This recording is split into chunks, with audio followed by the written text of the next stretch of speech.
I found the old video while cleaning out my closet, buried under a decade of forgotten memories.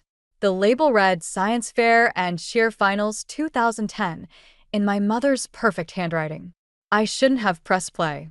My name is Lila, and that dusty VHS tape just reminded me why I've spent the last decade trying to prove myself to a family that never bothered to look. And first place in the state science fair goes to Lila Brooks. The grainy footage showed my 16-year-old self walking toward the stage, clutching my project on revolutionary cancer detection methods. The camera shook, then suddenly panned away to my sister Ivy practicing her cheerleading routine in the back of the auditorium. "Oh, Evelyn, look at Ivy's form. She's going to crush it at finals tomorrow." My father's voice boomed from behind the camera. My moment on stage became nothing more than background noise. I paused the video, my thumb hovering over the eject button. But something made me keep watching. The next scene showed Ivy's cheerleading finals. The camera never wavered, capturing every flip, every smile, every perfectly executed move. My parents' cheers drowned out the crowd. When Ivy's team took second place, you'd think they'd won Olympic gold from my parents' reaction. "That's my girl." Dad's voice cracked with emotion. "Our little star." My own trophy sat forgotten on a table behind them, visible for just a split second before the video cut out. I was still staring at the static when my phone buzzed. A text from Mom. "Family dinner tonight. Important news about Ivy. Don't be late." Of course it was about Ivy. It was always about Ivy. I glanced at my laptop, where an email from the biotechnology firm I'd been courting sat unopened. Inside was either an acceptance or rejection for a position that could change everything. But I knew better than to mention it at dinner. They just changed the subject back to Ivy anyway. My neighbor, Mr. Peterson, was watering his plants when I stepped outside. He took one look at my face and set down his watering can. "Found something you wish you hadn't?" he asked, his weathered face creasing with concern. "Just some old home videos," I said, forcing a smile. "Nothing important." "Ah," he nodded, seeing right through me. "The ones where the camera always seemed to find your sister?" I stopped short. "You remember that? Hard to forget. Your parents filming every little thing she did while you were winning science fairs and scholarships." He shook his head. Never did seem right to me. Something in his words hit harder than the video had. Maybe because it was the first time anyone had acknowledged what I'd felt all these years. "I have to go to another family dinner," I said, jingling my car keys. "Apparently, Ivy has news." "Well," he said, picking up his watering can, "maybe it's time to give them some news of your own." I thought about the email waiting in my inbox, about the research I'd been doing that could revolutionize early cancer detection, the same concept I'd first explored in that science fair project no one had watched. "Maybe you're right," I said, straightening my shoulders. "Maybe it's time they actually saw me." As I drove toward my parents' house, the old video played in my mind. But this time, I wasn't watching my teenage self on that stage. I was watching the moment I became invisible to my own family. The thing about being invisible, though, no one sees you coming. The family dinner was exactly what I expected, a shrine to Ivy's latest triumph. I arrived just as Mom was arranging fresh-cut roses in the center of the dining table, probably meant to match Ivy's announcement. Before I could even mention checking my work email, Ivy burst through the front door. "I'm engaged." She thrust her left hand forward, a massive diamond catching the light. Jake, her boyfriend of 8 months, followed behind with that easy smile that seemed to charm everyone but me. "We're thinking June," Ivy gushed, while Mom dabbed at her eyes with a napkin. "A garden wedding, just like you always wanted for me." I took a long sip of wine, remembering the email still waiting in my inbox. The position would mean leading my own research team, developing technology that could save thousands of lives. But timing had never been my strong suit. "Actually," I started, setting down my glass, "I have some news too." "Jake's family owns the most beautiful venue in Vermont," Mom interrupted, already pulling up photos on her phone. "Lila, you'll need to request time off work. The whole month of June, probably. You're going to be the maid of honor." Dad clapped Jake on the shoulder. "Welcome to the family, son. We always knew Ivy would land someone special." I felt my phone vibrate in my pocket, Probably the biotechnology firm wondering why I hadn't responded. The position would require moving across the country. 6 months minimum, starting in June. About that, I said, louder this time, I might not be available in June. I'm waiting to hear about a research position. Oh, honey, Mom waved her hand dismissively. You're not still doing that lab work, are you? You're 28. It's time to think about settling down like your sister. It's not just lab work, I said, my voice tight. It's revolutionary cancer detection technology. The same concept I developed in high school, actually. Remember that science fair? The blank looks on their faces answered that question. Well, Ivy chirped. Speaking of high school, guess who I ran into? Remember Tommy Phillips from the football team? He's single now, Lila. I could set you up. I stood up so abruptly my chair scraped against the floor. I need some air. In the backyard, I finally opened the email. Congratulations, it began. We would be honored to have you lead our research team. The back door opened, and Jake stepped out. Rough night. Shouldn't you be inside planning your perfect June wedding? He laughed, but it wasn't his usual confident sound. Can I be honest? I hate garden weddings. And Vermont. He pulled out a cigarette, hands shaking slightly as he lit it. But what Ivy wants, Ivy gets, right? Something in his tone made me look closer. The designer watch on his wrist was gone, replaced by a tan line. The same watch he'd bragged about buying last month. Everything okay, Jake? He took a long drag. Sure. Great. Perfect. Each word dripped with sarcasm. Just like everything in this family has to be perfect, right? Before I could respond, Ivy's voice rang out from inside. Jake, baby. Mom wants to show you the wedding venues. He straightened up, that familiar charming smile sliding back into place. But now I'd seen behind it. Coming, sweetheart. As he headed inside, I pulled out my phone and typed 2 words in response to the job offer. I accept.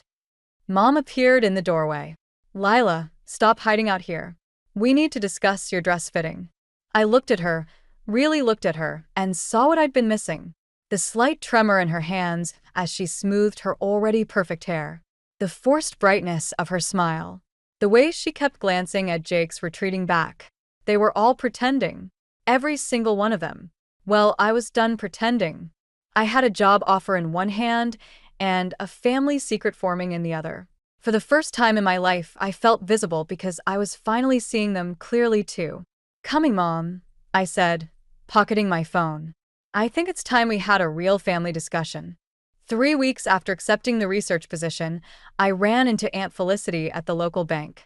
She was wearing her manager's badge and a concerned expression I hadn't seen since my high school graduation. Lila, she said, glancing around before pulling me into her office. We need to talk about Jake. I hadn't told anyone about my conversation with him in the backyard or about the missing watch. But Aunt Felicity had always seen what others missed. He's been coming in almost daily, she said, closing her door, making large withdrawals from Ivy's account. When I mentioned it to your mother, she changed the subject. My stomach tightened. How large? She slid a piece of paper across her desk. The number made me grip the edge of my chair. That's more than Ivy makes in a year, I said. It's more than both their salaries combined. Felicity leaned forward. And that's just from the past month. A memory flashed. Jake's shaking hands as he lit that cigarette, the missing watch, the forced smile. The pieces were falling into place, forming a picture I didn't want to see. My phone buzzed. A text from Ivy. Need to talk. Coffee? Just us sisters. I have to go, I told Felicity, standing up. But thank you for telling me. She caught my arm. Be careful, Lila. Sometimes helping means making hard choices. I found Ivy at our usual cafe, but she wasn't her typical bubbly self. Her designer purse was missing, replaced by a worn tote. Her engagement ring twisted nervously on her finger. I need to borrow some money, she blurted before I could sit down. Just until the wedding. Jake's investments. They're just taking longer to pay off than expected. Investments. I kept my voice neutral, remembering the withdrawal slip on Felicity's desk. Yes, he has the system. She trailed off, eyes darting away. It doesn't matter. Can you help or not? I thought about my new job, the move across the country, the chance to finally build something of my own. How much? She named a figure that would drain my savings. My future. That's everything I have, Ivy. But you're the successful one. Her voice cracked. The smart one. You always figure everything out. Do I? I leaned forward. Because from where I'm sitting, I'm just the invisible sister who's supposed to clean up everyone else's messes. Her face crumpled. You don't understand. Jake says if we can't pay them back. Then she clapped her hand over her mouth, but it was too late. My phone buzzed again. A text from an unknown number. Tell your sister time's running out. Jake knows the consequences. I showed it to Ivy. She went pale. Who are they? I asked. She shook her head, gathering her things. I shouldn't have come. Forget I asked. Ivy, wait. But she was already gone, leaving behind a crumpled receipt. I smoothed it out, a pawn shop ticket for one designer watch. That night, I sat in my car outside my parents' house, watching Jake's car pull in. He stumbled slightly getting out, checking his phone with shaking hands. Through the window, I could see Mom and Dad welcoming him, all smiles and warmth, while Ivy hovered in the background, a shadow of her former self. My own phone lit up with another message about the research position. Need your decision about the early start date. Position available immediately. I thought about Aunt Felicity's words. Sometimes helping means making hard choices. I started typing. I'll take the immediate start. Then I deleted it. Instead, I pulled on my banking app and looked at my savings, everything I'd worked for, everything I'd planned to use for my fresh start. The amount that could save Ivy, or destroy us both. My finger hovered over the transfer button as Jake's words echoed in my head. What Ivy wants, Ivy gets. But not this time. This time, I was going to find out exactly what Jake had done with my sister's money. And when I did, someone was finally going to see me coming. I put the car in drive, my mind already forming a plan. Sometimes the best revenge isn't getting even, it's getting answers. I followed Jake for 3 days before I caught him. Not at a casino or a bookie's den, but at the Silver Moon Motel on the edge of town, meeting with a man who looked like he collected broken kneecaps for fun. Through my car window, I watched Jake hand over an envelope, his hands trembling just like they had at the engagement dinner. The man counted the contents, then shook his head. Even from across the parking lot, I could see Jake's face crumple. My phone buzzed, another text from Mom about wedding preparations. Ivy's dress fitting tomorrow. Be there by 10. Don't be late like last time. I was about to reply when Jake's raised voice caught my attention. I'll get the rest. Just need more time.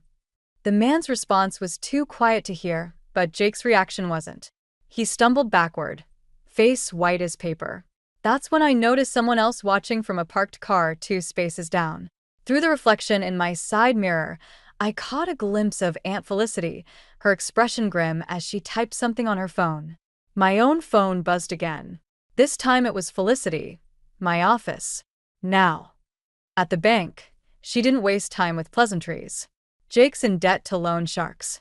Big ones. The kind that don't send polite payment reminders. How much? More than your sister knows. She slid a folder across her desk. But that's not the worst part. Inside were bank statements, withdrawal slips, and loan applications, all with Ivy's forged signature. He's using her name, I said, the pieces clicking into place. If he defaults, they'll come after her. Felicity's voice was steel. And your parents, since they co-signed some of these loans. My hands clenched around the folder. Does Ivy know? She suspects. But your mother. Felicity's mouth tightened. Evelyn's convinced everything's fine. Perfect family, perfect wedding, perfect lie. A text lit up my phone, Ivy. Where are you? Mom's furious you missed the fitting. Another followed immediately. Please come to dinner tonight. I need you there. I looked at the folder in my hands, then at Felicity. What happens if these loans default? Best case? Bankruptcy. Worst case? She met my eyes. People like the man at the motel start showing up at your parents' house instead. My phone buzzed again. The research facility. Position must be filled by end of week. Need your final decision. I thought about the job across the country, the escape route, the clean slate. Then I thought about Ivy's shaking hands at the cafe, Mom's forced smile at dinner, Dad's proud clap on Jake's shoulder. I have to tell them, I said. They won't believe you. Felicity's voice was gentle. Not without proof they can't ignore. Then I'll get proof.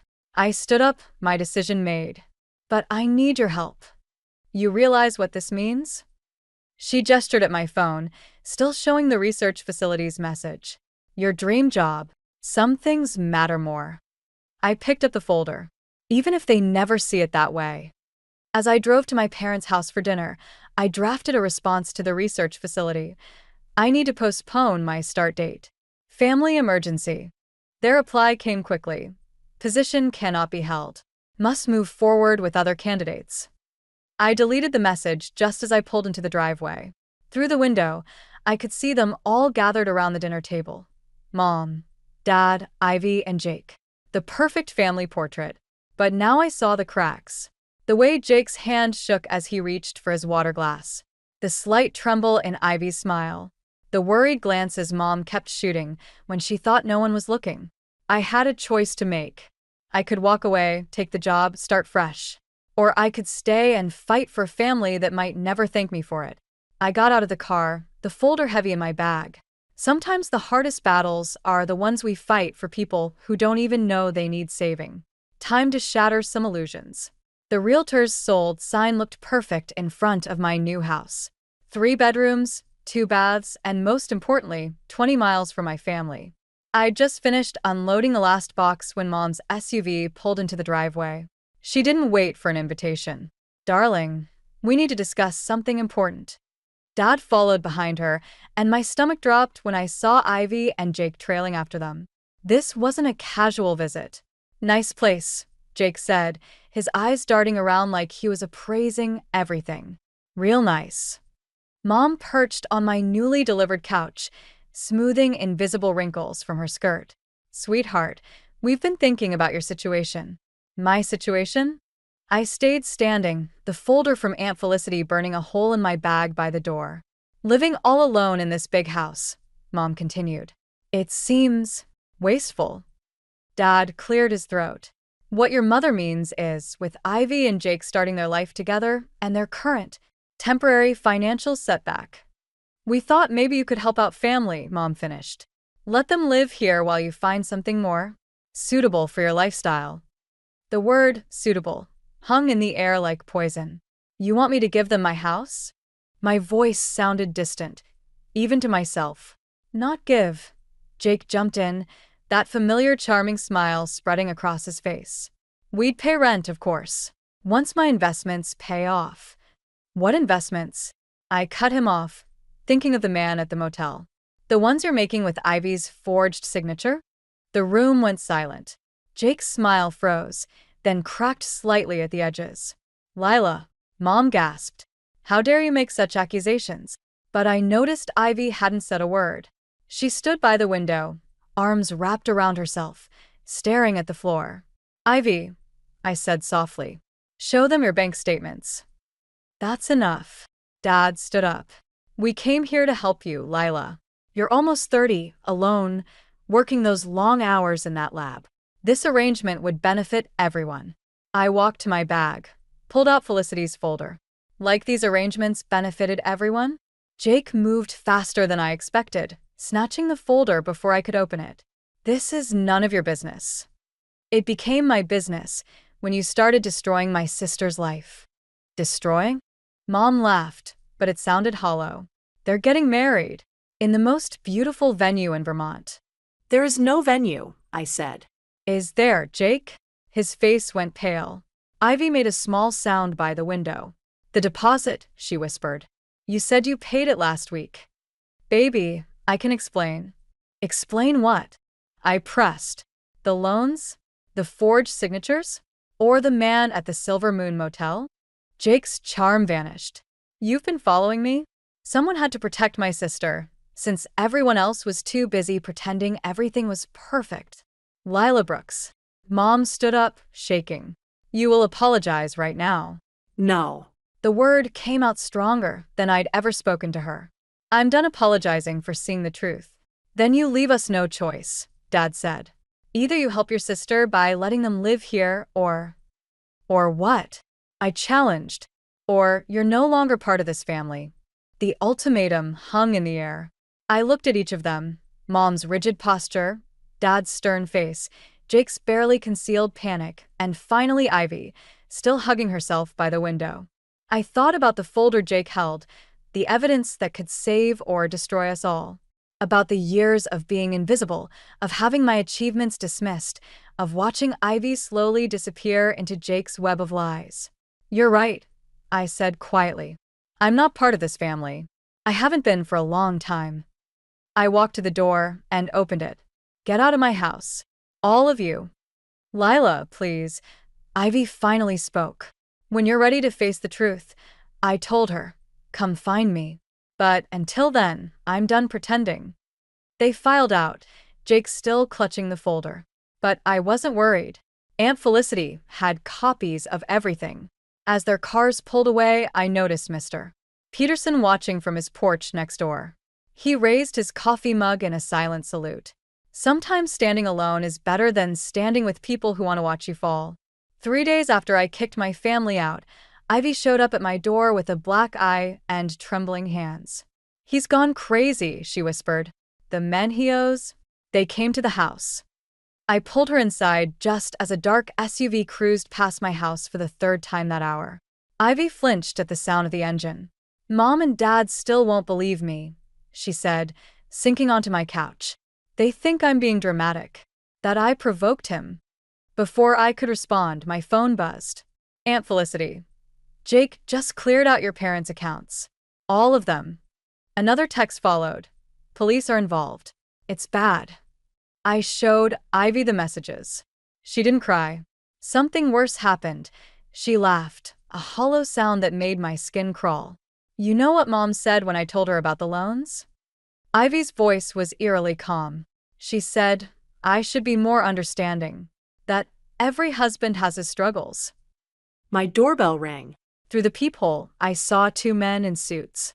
Not police. Their posture was all wrong. One of them was the man from the motel. MS. Brooks, one called out. We need to discuss your brother-in-law's obligations. Ivy grabbed my arm, her fingers digging in. I pulled her toward the back door, but headlights swept across my kitchen windows. They had the house surrounded. My phone buzzed again. Mom, how dare you fill Ivy's head with lies? Jake says you're spreading rumors at the bank. We raised you better than this. There's something else, Ivy whispered as the men kept knocking. Jake. He used your name too, on some of the loans. The world tilted sideways. What? He found your old tax returns in Mom's office. Said since you had the best credit score. The knocking became pounding. My phone lit up with an alert from my bank. Multiple loan payments were overdue. Loans I'd never taken out. Police are on their way, Aunt Felicity texted. But your credit is destroyed. They're freezing your accounts. The back door rattled. Another suit-wearing man peered through the window. MS. Brooks. The voice from the front grew harder. Don't make this difficult. I grabbed Ivy's hand and pulled her toward the basement door. There was a small window down there leading to the side yard. If we could just... Glass shattered upstairs. Heavy footsteps crossed my living room floor. You know what's funny? Ivy whispered as we crouched in the darkness. I always thought you were the lucky one. So smart, so independent. I was so jealous. We need to. But you were right, she continued, her voice breaking. They never saw you, just like they never really saw me. We were just props in their perfect family picture. Footsteps on the basement stairs. A flashlight beam cut through the darkness. My phone lit up one last time. Dad, fix this. Whatever you've done to hurt Jake's reputation, fix it. Or don't bother coming home again. The flashlight found us. The man from the motel smiled, but it didn't reach his eyes. Ladies, he said softly, let's discuss your family's debt. I stood up slowly, pushing Ivy behind me. Through the small basement window, I could see Mr. Peterson on his porch, phone to his ear, watching intently. Police sirens wailed in the distance. You want to talk about debt? I said, buying time. Let's talk about how my family has been paying their debts for years. Some with money. Some with denial. Some with blind obedience. The man's smile faltered slightly. But I'm done paying, I continued, hearing the sirens grow closer. And I have proof of every illegal loan, every forged signature, every threat. You're bluffing, he said, but his eyes flickered toward the window as red and blue lights began to flash outside. I thought about the copies Aunt Felicity had safely stored away, about the years of invisible victories and silent defeats, about the price of being the perfect family's imperfect daughter. Try me, I said, as police officers surrounded the house. I've got nothing left to lose. Sometimes hitting rock bottom shows you exactly what you're made of.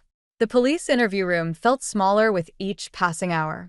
Across the table, Detective Martinez spread out the evidence Aunt Felicity and I had gathered: loan documents, bank statements, surveillance photos from the Silver Moon Motel. Jake Turner was arrested trying to cross the Canadian border, she said. But he claims you're the mastermind, that you forged the signatures, orchestrated the loans. A knock at the door interrupted us. Mom and Dad burst in, their lawyer close behind. This ends now, Dad demanded. Our daughter is not pressing charges. I met his eyes. Which daughter, Dad? The one with the black eye, or the one who tried to warn you? Mom stepped forward. Her perfect makeup couldn't hide her exhaustion. Lila, please. Think about what this will do to our family's reputation. Your reputation? Ivy's voice came from the doorway. She stood there, hospital discharge papers in hand, looking smaller than I'd ever seen her. That's what you're worried about. Ivy, sweetheart. Mom started. Don't. Ivy walked to the table, picked up one of the loan documents. This is Jake's handwriting. He forged my signature while I was sleeping. Called it investing in our future. She laughed bitterly. And when I finally questioned him, he gave me this. She gestured to her face. Dad's lawyer cleared his throat. Perhaps we could discuss this privately. No more privacy, I said, pulling out my phone. No more perfect family lies. I played the recording from my basement, Jake's confession to the loan sharks, captured while we waited for police. Mom sank into a chair. But he was so charming. So perfect for our family. Perfect. Ivy's voice cracked. He destroyed my credit, stole my identity, and when that wasn't enough, he went after Lila's. After everything she's done for this family, Dad protested. What exactly have I done, Dad? I stood up. Besides refused to play my assigned role? Besides trying to protect Ivy when you wouldn't? We were protecting her. No, Aunt Felicity said from the doorway. I hadn't even heard her arrive. You were protecting your illusion of a perfect family, just like you did when we were young, Evelyn. Always hiding the ugly truth to keep up appearances. Mom's face went white. Felicity, don't. Don't what? Tell them about how you covered up Dad's gambling? How you made me promise never to tell anyone when he lost everything. History repeats, sister. But this time, your daughters are stronger than we were. Detective Martinez cleared her throat. Mrs. Brooks, Mr. Brooks. Given the evidence, we'll be charging Mr.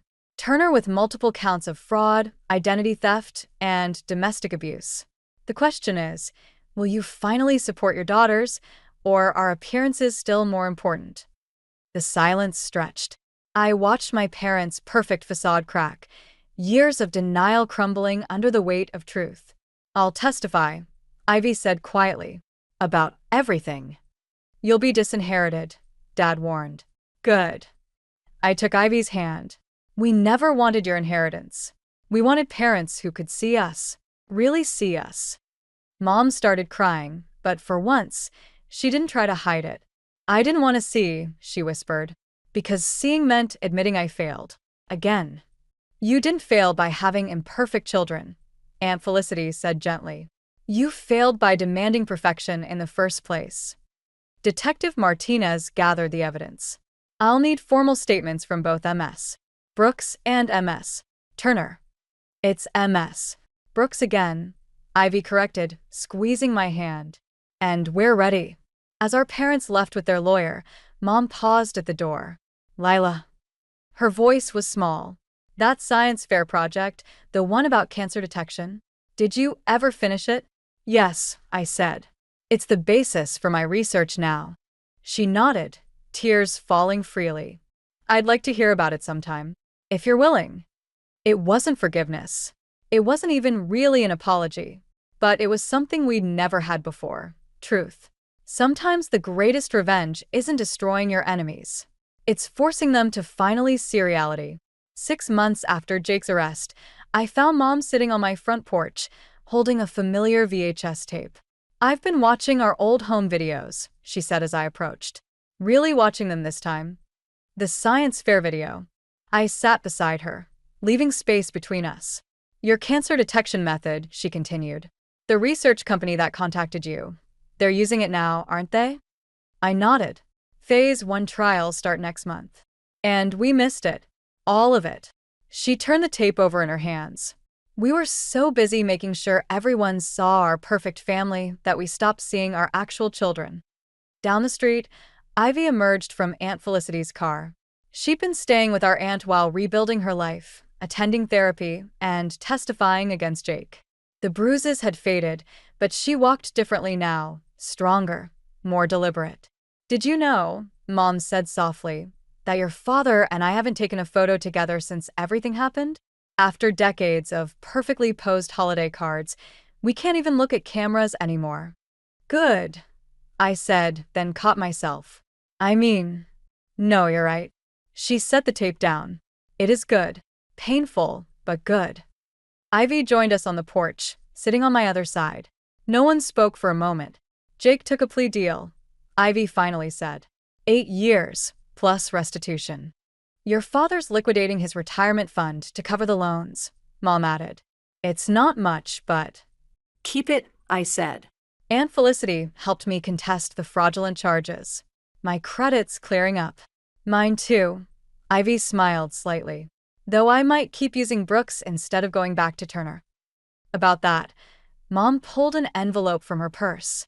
I found this while cleaning out the attic. It's from your grandmother, my mother.